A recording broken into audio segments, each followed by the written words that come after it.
Welcome to Train Sim World, an immersive and highly detailed rail simulation featuring authentic routes and trains from around the world.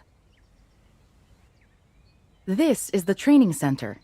Here you can learn about how to navigate and interact with the world, as well as how to operate the many trains.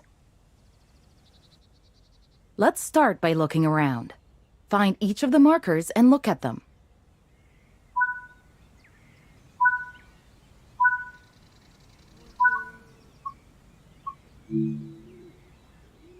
Your current objective is shown at the top left of the screen. Walk to the blue marker to complete the current objective.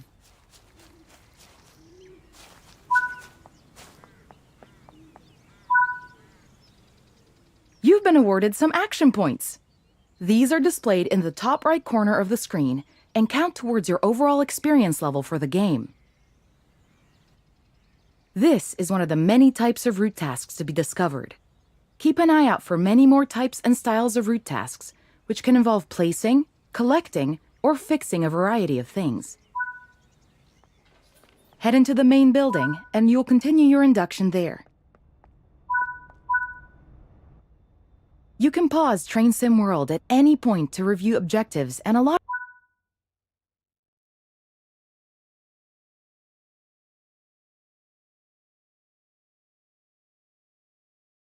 of other information about what's happening at the moment. Try it now, and then return to the game after you've had a look around.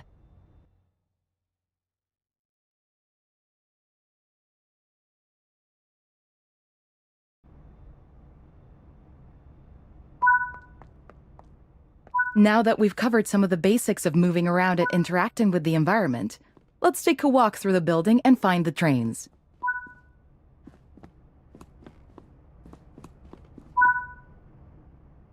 This is Central Square.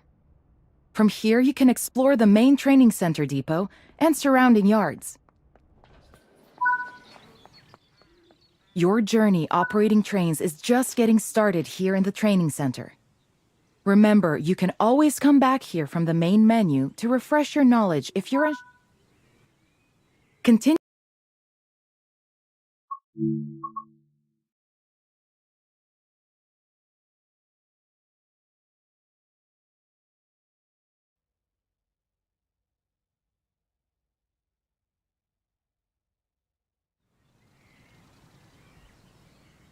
This module will cover the on-screen overlay, known as the heads-up display or HUD, that is shown when you are in control of a train.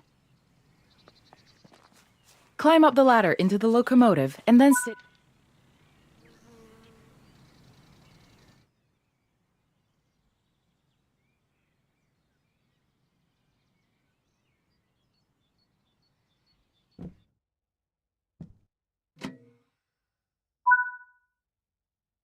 Welcome to the most important seat in the train. While sitting here, you'll be in full control. Before you think about moving the train, though, let's look at the HUD overlay that's appeared on the bottom right. The heads-up display is a guide to what your train is doing. The main part of the HUD is the speed display. A white bar will appear around the outside to show your current speed, and the red mark indicates your maximum permitted speed. This is the direction display. An arrow will indicate forward, reverse, and neutral directions.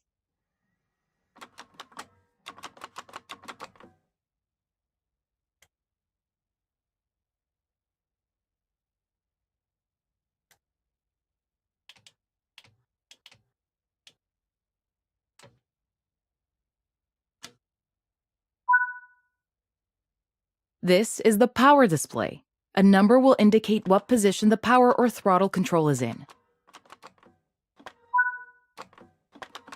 These are the brake indicators. The exact ones shown will vary by train and will often be visible in the train itself on various gauges. They tell you what's happening in the braking system. The most important one is the BC or brake cylinder. If that's reading 0, then your brakes are released. Anything else, and brakes are applied and you won't be able to move. Every train can have small variations in the HUD unique to the way it works, but they will mostly look the same. As you learn to control new trains, study the HUD and learn how it helps you operate it. If you want to see this again, you can rerun this training module at any time.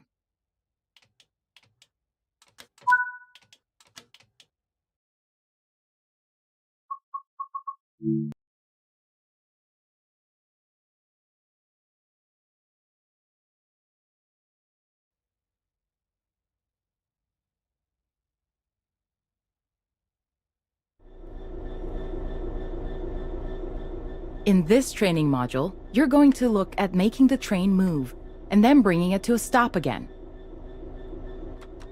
While many trains have different controls and are operated in different ways, there are basically always 3 controls that are common and are required to move the train. The reverser sets the direction between forwards and backwards. The brakes are used to slow or stop the train. The throttle controls how fast the train accelerates. Apply some throttle to get the... As you apply power, notice the amp bar rising. This is the amount of power being fed into the traction motors. Now that you've reached your target speed, you can move the throttle control back to 0. The train will then coast on level ground, and the train will only slow down very gradually.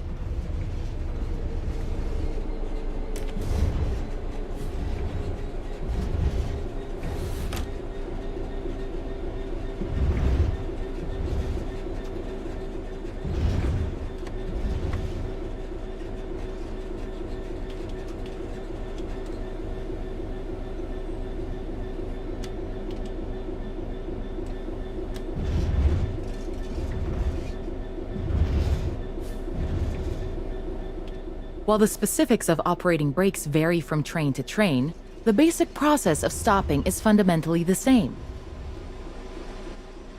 Bring this train to a complete stop by holding the brake control in the apply state until you see the brake pipe control needle in the center of your cab desk showing about 4 bar. That concludes this module. Restart the module to learn the steps again, or move on to the next module.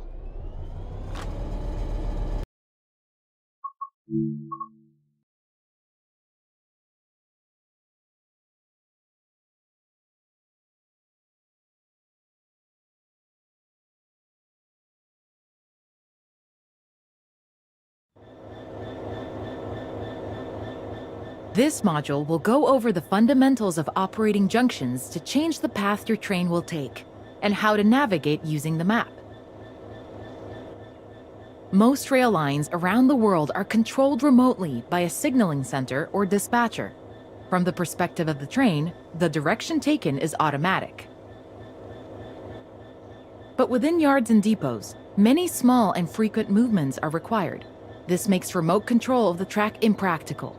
In these locations, the direction taken is manually controlled. You can set junctions by either walking up to them and interacting with them, or going to the 2D map and changing them from there. Let's change this junction by hand first. Walk over to it and change it by operating the lever. Notice how the point blades move on the track. Try moving it a few more times until you can see how it works. Let's head over to the train, and then we can look at the map.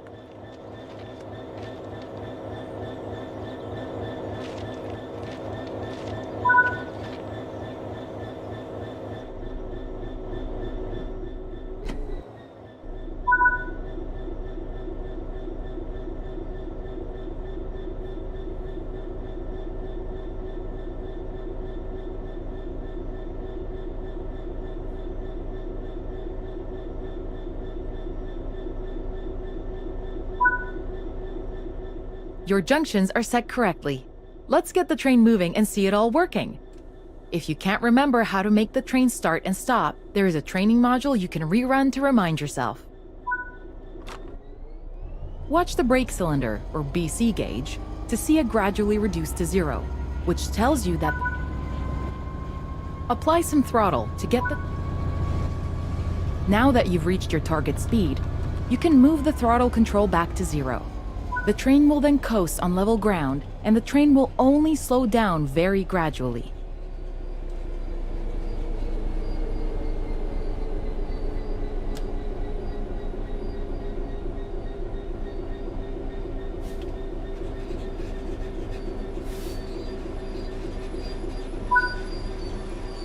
Bring this train to a complete stop by holding the brake control in the apply state until you see the brake pipe control needle in the center of your cab desk show.